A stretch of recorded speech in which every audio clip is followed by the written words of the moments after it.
بسم الله الرحمن الرحيم إن الحمد لله نحمده ونستعينه ونستغفره ونعوذ بالله من شرور أنفسنا وسيئات أعمالنا من يهده الله فلا مضل له ومن يضلل فلا هادي له وأشهد أن لا إله إلا الله وحده لا شريك له وأشهد أن محمدا عبده ورسوله أما بعد.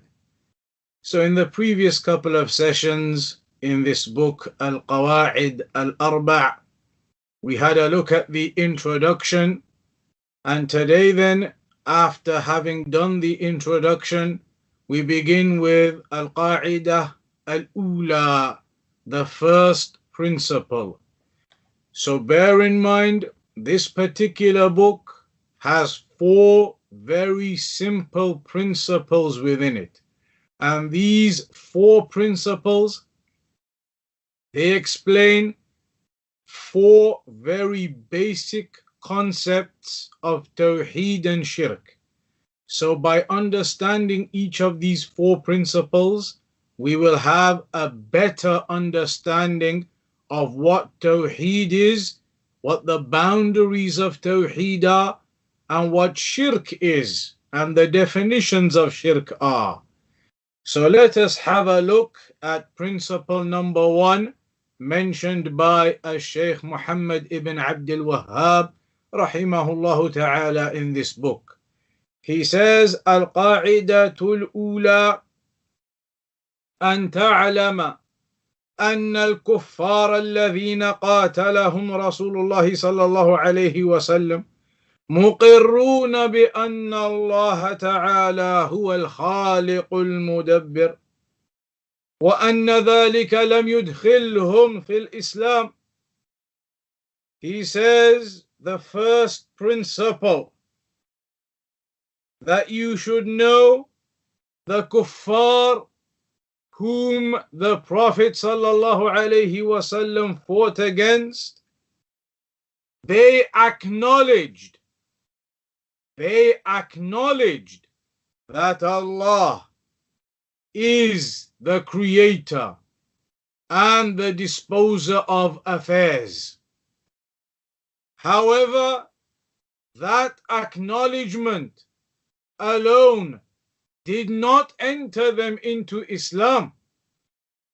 Just because they acknowledged that Allah is the creator and Allah is the disposer of the affairs, that did not deem them to now have entered Islam. They were still outside of the fold of Islam, even though they acknowledged Allah is the creator and they acknowledged that Allah is the disposer of all affairs, yet they did not enter into Islam with that acknowledgement. That isn't enough. And Allah mentions in the Quran, the evidence for this matter is the statement of Allah in the Quran, قُلْ مَنْ يَرْزُقُكُمْ مِنَ السَّمَاءِ وَالْأَرْضِ أَمَّنْ يَمْلِكُ السَّمْعَ وَالْأَبْصَارَ وَمَنْ يُخْرِجُ الْحَيَّ مِنَ الْمَيِّتِ وَيُخْرِجُ الْمَيِّتَ مِنَ الْحَيِّ وَمَنْ يُدَبِّرُ الْأَمْرَ فَسَيَقُولُونَ اللَّهُ فَقُلْ أَفَلَا تَتَّقُونَ. Say, who provides for you from the sky and from the earth, or who owns hearing and sight, and who brings out the living from the dead and brings out the dead from the living, and who disposes the affairs? They will say, Allah. They will say, Allah. So then say to them, will you not be afraid of Allah's punishment for setting up rivals in worship alongside Him? This ayah in Surah Yunus 31 highlights very clearly that those mushrikun acknowledged certain things. If they were asked who provides for you from the skies and the earth? They acknowledge it is Allah. If it is said to them, who controls the hearing and the sight? They will say it is Allah. They acknowledge that too. And who brings out the living from the dead and the dead from the living?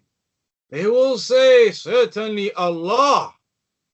So notice, they acknowledged all of this. And if you say to them, who is the disposer of the affairs? They will say Allah. So they acknowledged all of these affairs. They acknowledged all of these matters. And yet, it was not considered enough for them to be Muslims. They did not enter into the fold of Islam, even though they acknowledged all of these things. Shaykh al-Fawzan, hafidhahullah ta'ala, says, دل على أن التوحيد ليس هو الإقرار بالربوبية فقط. This indicates that the meaning of Tawhid is not just the acceptance of Ar-Rububiyyah. And we know that the meaning of Ar-Rububiyyah, Tawheed Ar-Rububiyyah, it is the affirmation that Allah is the creator, the provider, the sustainer, the one who gives life and death, the one who controls the universe and disposes of the affairs, that all of those matters, they are performed by Allah subhanahu wa ta'ala alone, and there is no one else who participates or does any of those affairs. That is Tawheed al-Rububiyyah, the lordship of Allah. But we learn here that belief in the lordship of Allah, that by itself is not enough to be considered a Muslim. That in and of itself is not enough for someone to claim that they have now entered into Islam with that belief. That belief alone is not enough. The acknowledgement and the belief in the rububiyyah of Allah alone is not enough. More than that is needed to enter into Islam. Because we see here that the mushrikun, they accepted ar-rububiyyah. They acknowledged Allah as the creator, the provider, the sustainer, the one who gives life and death. They acknowledged all of that. Yet they were not Muslims, and they had not entered into the fold of Islam with this acknowledgement.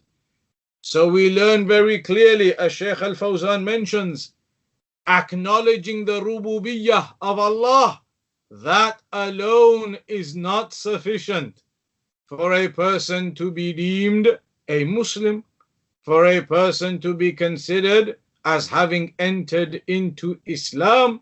It is not enough.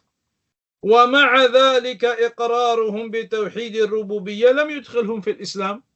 So the mushrikun, their acknowledgement of الربوبية did not enter them into Islam. ولم يحرم دماءهم ولا أموالهم, and it did not make their blood and their wealth haram. فدل على أن التوحيد ليس هو الإقرار بالربوبية فقط. So this indicates that acknowledgement of ar-rububiyyah, that is not the meaning of Tawheed alone. وأن الشرك ليس هو الشرك في الربوبية فقط. And therefore, shirk is not only deemed as shirk in ar-rububiyyah. So Tawheed and shirk is not restricted to the topic of ar-rububiyyah. This is important because there are many people out there claiming to be from the learned and from the knowledgeable, and when you ask them regarding the Tawheed of Allah, their full explanation is centered around Ar-Rububiyyah. And that is incorrect. Tawhid is not exclusive and restricted to Ar-Rububiyyah. Shirk is not restricted to the affair of Ar-Rububiyyah. But when you ask many of them now, they will say to you, Tawhid is to believe Allah is the creator and Allah is the provider and Allah is the one who gives life and death. Yes, that is part of the belief of Tawhid. But that is not all of it. But for some of the misguided ones and the uneducated ones, for them, when you ask them about Tawheed, they think that the issue of Ar-Rububiyyah, that's all of Tawheed. Believe Allah's the creator, the provider, the sustainer, the one who gives life and death, the one who disposes of the affairs. You are upon Tawheed if you believe all of that. And the reality is, that is only a portion of the Tawheed. And it is far greater than just that. Because just that part, even the mushrikun acknowledged and believed and accepted that part. And they weren't considered Muslims, even though they acknowledged that part. So this indicates to us that Tawheed is not restricted to the issue of Ar-Rububiyyah alone. It's greater than that. بل ليس هناك أحد أشرك في الربوبية إلا شواذ من الخلق. The Shaykh goes on to say that in reality, there are very few people who commit shirk in the aspect of Ar-Rububiyyah. Meaning that's not even the issue. Throughout history, the mushrikun, from the different times of the different prophets and messengers, their dispute with their prophets and messengers was not regarding the Rububiyyah.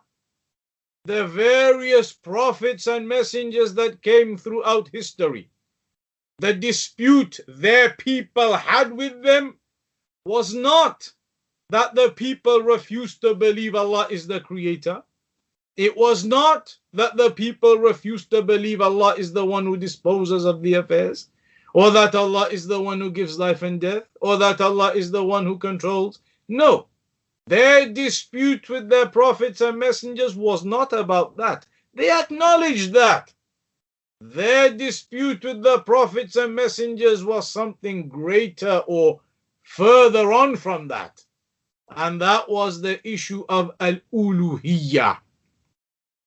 Singling out Allah subhanahu wa ta'ala with worship.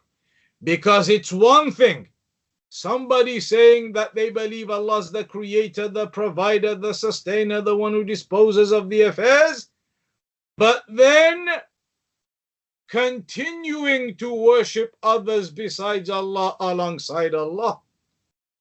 And this is why Allah mentioned the Rububiyyah so often in the Quran.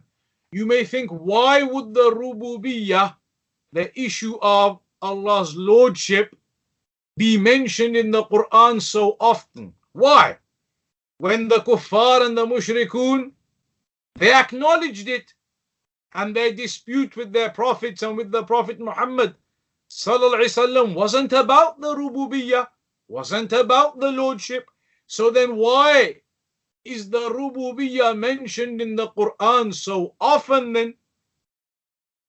And that is because of the relationship between Ar-Rububiyyah and Al-Uluhiyyah.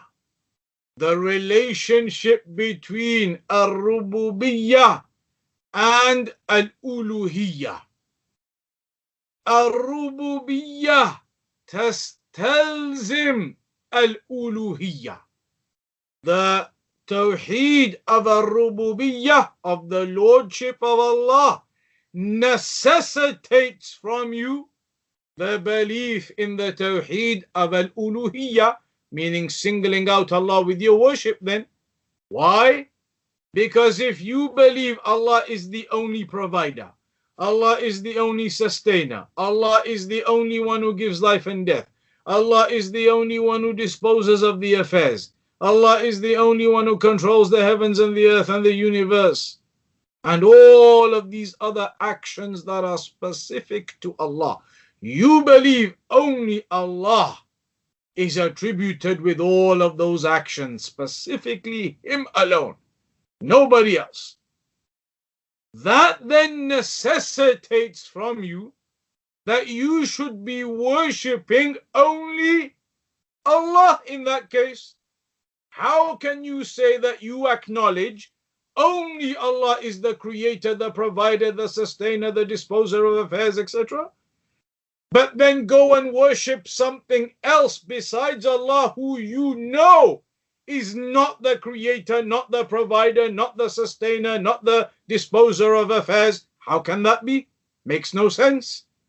How can you acknowledge the rububiyyah to Allah alone and then worship others that you know do not have rububiyyah?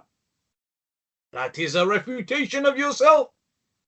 It is a contradiction upon yourself. And that's why the relationship between rububiyyah and uluhiyyah is that al-rububiyyah necessitates al-uluhiyyah. You acknowledge the rububiyyah of Allah, it necessitates from you to be worshipping Allah alone in that case. If you don't, then it's as though you are contradicting yourself and you are refuting yourself. Because on the one hand, you are saying only Allah is the provider, sustainer, creator. But then on the other hand, you are worshipping others that you know are not providers and creators and sustainers. So then why are you worshipping them? Why are you not singling out your worship to Allah alone, even though you are acknowledging Allah alone is the one with rububiyyah?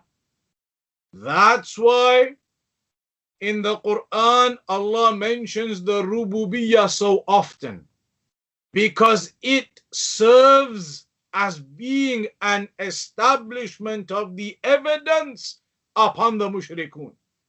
It is like saying to them in the Quran that you mushrikun, you believe in this rububiyyah of Allah, and it's mentioned in the Quran in many places to establish, look, you mushrikun, you believe in this rububiyyah, and yet you are not singling out Allah in al-uluhiyyah. Contradiction upon yourselves, misguidance that you are upon, kufr that you are upon. You acknowledge the rububiyyah of Allah, yet you do not single Him out in worship. How can that be? So this is a rebuke of them via the mentioning of al-rububiyyah. That's why it's mentioned in the Quran so often. Because a person may say otherwise, if they believed in the rububiyyah of Allah anyway, then why mention it in the Quran so often? Why not just talk about uluhiyyah, where they had their dispute? Because the rububiyyah necessitates the uluhiyyah.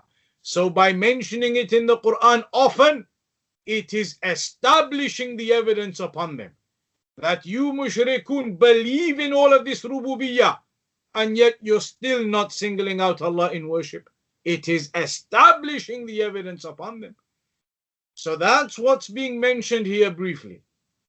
That just acknowledging the rububiyyah of Allah, it does not enter you into Islam.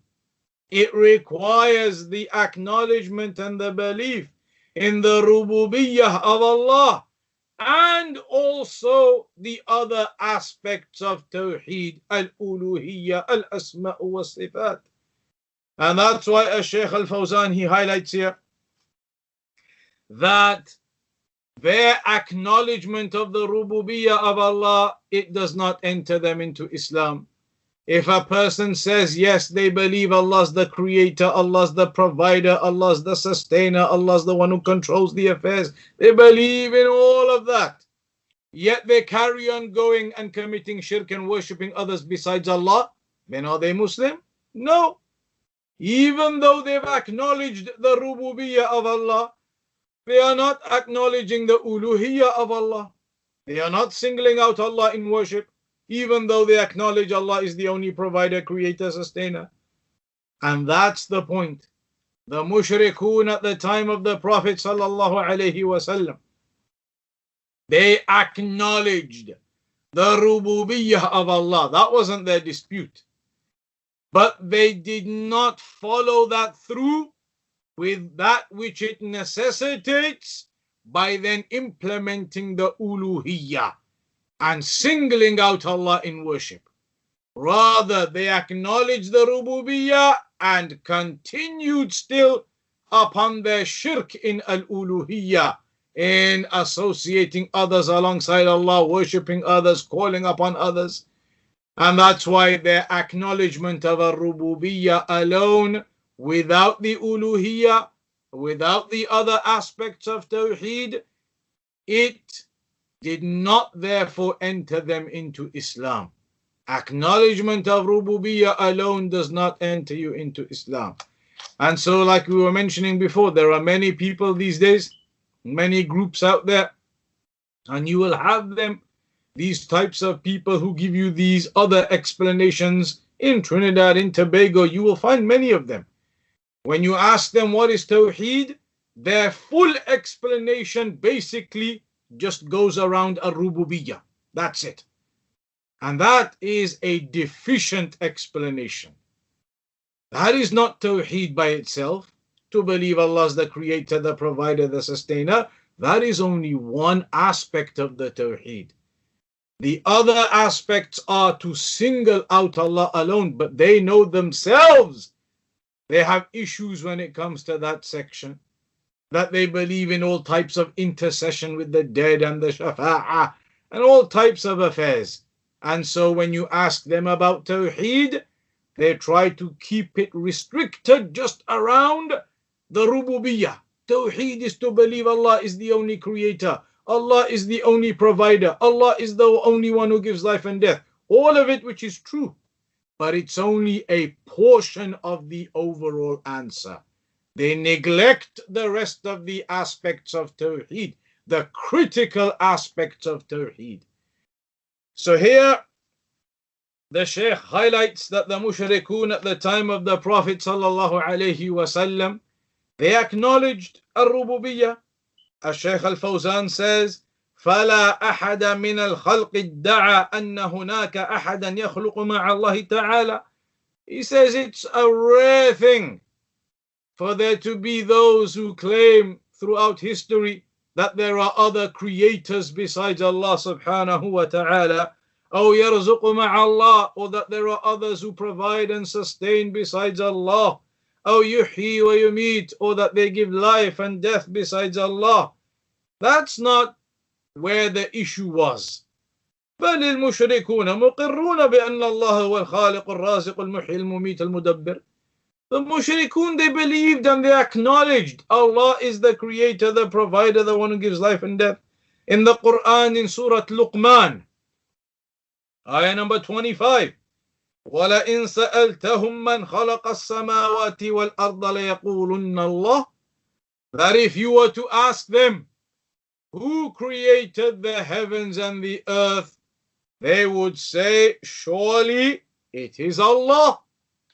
They would acknowledge, surely it is Allah. The mushrikun would acknowledge that. And in the Quran also, Al-Mu'minun 86-87, قُلْ مَنْ رَبُّ السَّمَاوَاتِ السَّبْعِ وَرَبُّ الْعَرْشِ الْعَظِيمِ سَيَقُولُونَ لِلَّهِ. That who is the Lord of the seven heavens and the great throne? Who is the Lord of the seven heavens and the great throne? سَيَقُولُونَ لِلَّهِ. They will say, it belongs to Allah. The mushrikun would acknowledge that, and they would say that it belongs to Allah. And the Shaykh says, another evidence in Yunus, the one that was quoted earlier, قُلْ مَنْ يَرْزُقُكُمْ مِنَ السَّمَاءِ وَالْأَرْضِ أَمَّنْ يَمْلِكُ السَّمْعَ وَالْأَبْصَارِ. Who is it that provides for you from the heavens and the earth, and who is it that controls the hearing and the seeing? وَمَنْ يُخْرِجُ الْحَيَّ مِنَ الْمَيِّتِ وَالْمَيِّتَ مِنَ الْحَيِّ. And who is the وَيُخْرِجُ الْمَيِّتَ مِنَ الْحَيِّ? And who is the one that brings out the living from the dead and brings out the dead from the living? وَمَنْ يُدَبِّرُ الْأَمْرِ? And who is the one who disposes of the affair, controls the affair? فَسَيَقُولُونَ, then they will say, Allah. And that's in the Quran, that the mushrikun, the kuffar, they would acknowledge all of this.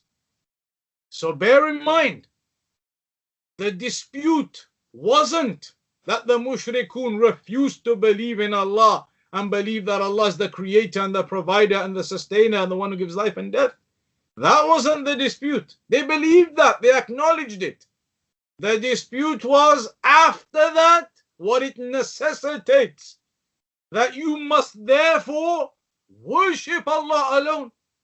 And that's what they would not do. They wanted to believe in all of that, acknowledge all of that, but also keep a hold of their other deities too, even though they knew they do not have a rububiyyah. They couldn't let go. They wanted to keep the attachment to these others besides Allah too. And that's where the issue was. That's where they were committing their shirk.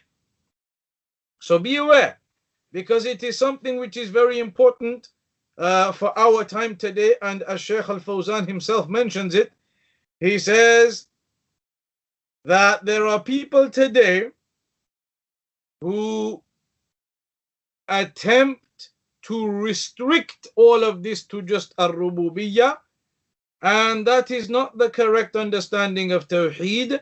It is greater than that, and it is broader than that. And the key thing to remember there as well is the connection between ar-rububiyyah and al-uluhiyyah. That if a person acknowledges the rububiyyah, the lordship of Allah, it then necessitates from you to accept al-uluhiyyah. You believe Allah is the sole provider, creator, sustainer, etc. Therefore, you should only worship Him. Ar-rububiyyah necessitates al-uluhiyyah. And when you think of it the other way around, what is the relationship of al-uluhiyyah back towards ar-rububiyyah that way? Then it is at-tadammun. Al-uluhiyyah incorporates ar-rububiyyah. Imagine now somebody says, yes, I acknowledge al-uluhiyyah. What does that mean? If a person acknowledges the worship of Allah alone, acknowledges all forms of worship are sincerely and purely to Allah alone, al-uluhiyyah generally, acknowledges all of that, then that means it incorporates his ar-rububiyyah. How so? Because if a person acknowledges he must only worship Allah alone, how has he come to that acknowledgement? Via having acknowledged that Allah is the one with the rububiyyah alone. A person has come to the acknowledgement of al-uluhiyyah because he's acknowledged ar-rububiyyah. So they say, the scholars mention, if you're thinking about the relationship of al-uluhiyyah back towards ar-rububiyyah, then al-uluhiyyah incorporates ar-rububiyyah. You have arrived at al-uluhiyyah because of your acceptance already of ar-rububiyyah. So al-uluhiyyah incorporates ar-rububiyyah. Whereas if you're at ar-rububiyyah right now, then what is the relationship going towards al-uluhiyyah? That this acknowledgement of ar-rububiyyah should necessitate. It's a relationship of necessitating. It necessitates that you should then believe in al-uluhiyyah. So that is the explanation of the relationship between them. In Arabic they say, ar-rububiyyah تستلزم الألوهية والألوهية تتضمن الربوبية. So that is the very first principle, and that is all the Shaykh highlights. It's a small book and he's highlighting very short, sharp points. And so the first clear point being highlighted is Tawhid is not just ar-rububiyyah. Shirk is not just ar-rububiyyah. You do not enter into Islam just with ar-rububiyyah. It's not just about you saying, I believe in Allah, Allah is the creator, the provider, the one who gives life and death, and you're Muslim. It isn't like that. That is only one aspect of it. It then continues with the other aspects of singling out your worship to Allah alone in all of your worship, from the heart, from the tongue, from the limbs, upon sincerity, everything directed to Allah alone, the sincerity and purity of worship to Allah. So it is not just restricted to a rububiyyah. Even the mushrikun believed and accepted the rububiyyah, but they were not deemed as Muslims. So do not allow the people to confuse you these days. When you ask them of their understanding of Tawhid, they say Tawhid is to believe Allah is the one provider, one creator, one Lord. That's all true, but that is only a part of the answer. Tell them, give us the rest of the answer. What about al-uluhiyyah, al-asma'u was-sifat, singling out Allah in worship? Why do you go to the graves then? Why do you call upon the dead? This is all a part of Tawheed. Do not stop your answer just at the rububiyyah. So that is the first principle being mentioned here in Al-Qawa'id al-Arba. That is all that is mentioned, that clear point. Next time we'll begin with principle number 2, and that goes on to explaining a little bit more detail as to why the mushrikun were not Muslim. Even though they acknowledged point number 1. They acknowledged this first principle, but they weren't Muslims because they had errors in their uluhiyyah. And that's what we'll then go on to in more detail from the next session in the second principle from Al-Qawa'id al-Arba, insha'Allah ta'ala. So we'll conclude upon that for today then. وصلى الله على نبينا محمد وعلى آله وصحبه وسلم.